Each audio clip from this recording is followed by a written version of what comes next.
Yes, sensible means that you're not only smart, you know how to use your smartness to make good decisions. There are people who don't. But sensible pig thought about the situation long and hard. If he was going to move out on his own, he wanted to have a place where he could live for a long time, so he called up his best friend, a real estate agent. And they talked for a while. They considered a few different options, maybe a penthouse apartment in the city, but that seemed a little bit too close to all the hubbub of city life for this pig right here. And then they talked about, having a private island, but that was a little bit too far away from most of the conveniences that this pig liked.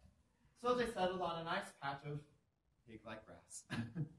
But Pig would build something wonderful.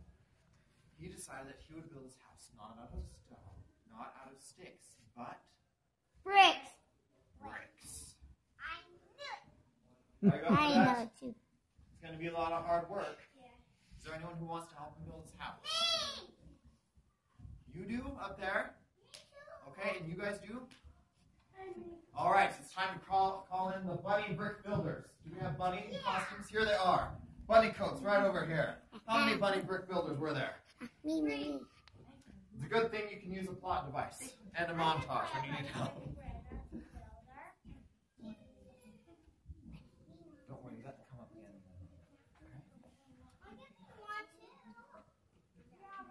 Well, the pig sent out the call, and a crew of bunnies came bouncing onto the stage. Boisterous, bouncing bunnies bearing barrels of bricks.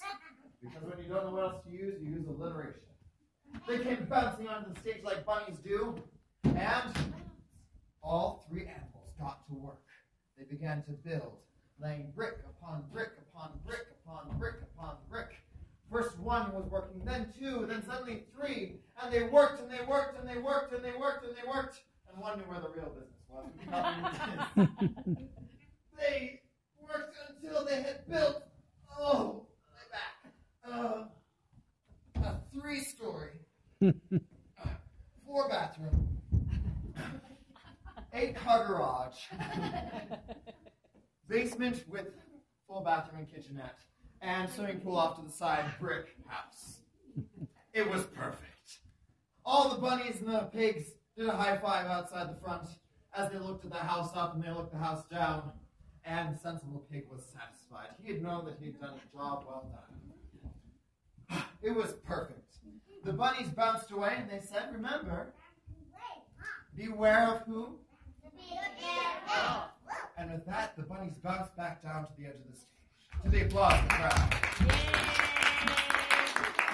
And it's a good thing they left the scene, because coming up onto the stage, running faster and faster and faster and faster was...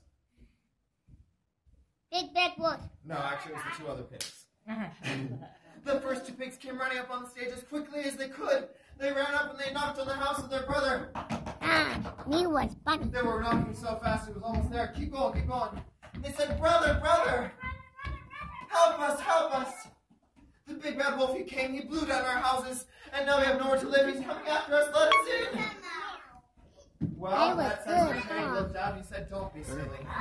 Don't be foolish. Get in here. Well, there's a wolf here already. And the wolf came running around the front.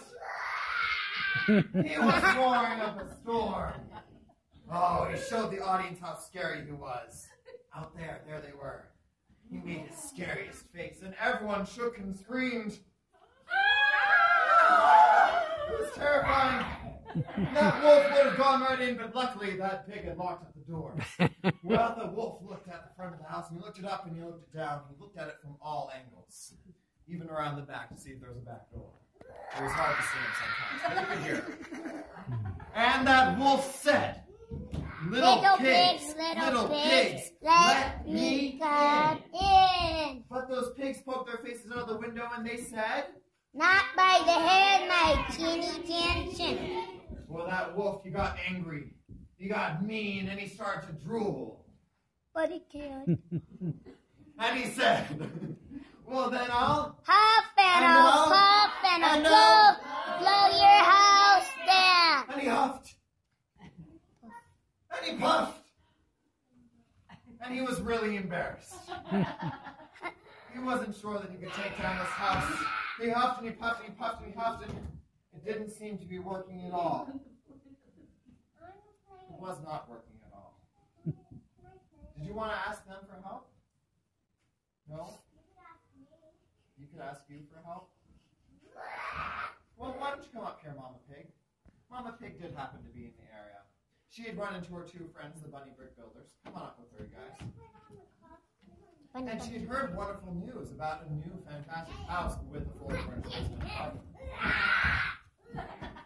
Well, Mama Pig went up, and she was very impressed with the house, but maybe not looking over it. There seemed to be a wolf running around.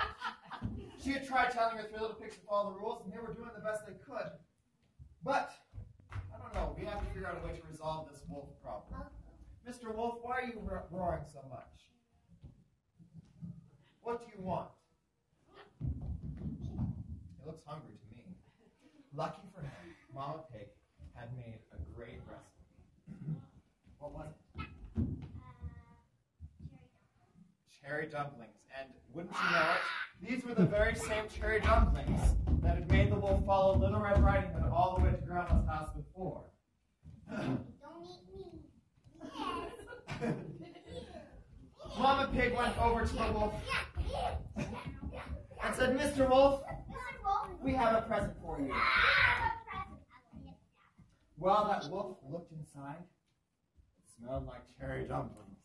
And he ate, and he ate, and he ate, and he ate, and he ate, and he ate until he couldn't move another muscle. And that wolf fell down on his face. Well, the pigs were so happy, and the bunny brick builders were so happy as well, that they invited Mama Pig in. And the bunny pigs in as well. Sorry, not the bunny pigs. And there was enough cherry dumplings for them to share, and from that day forward, no more pigs were eaten, only cherry dumplings.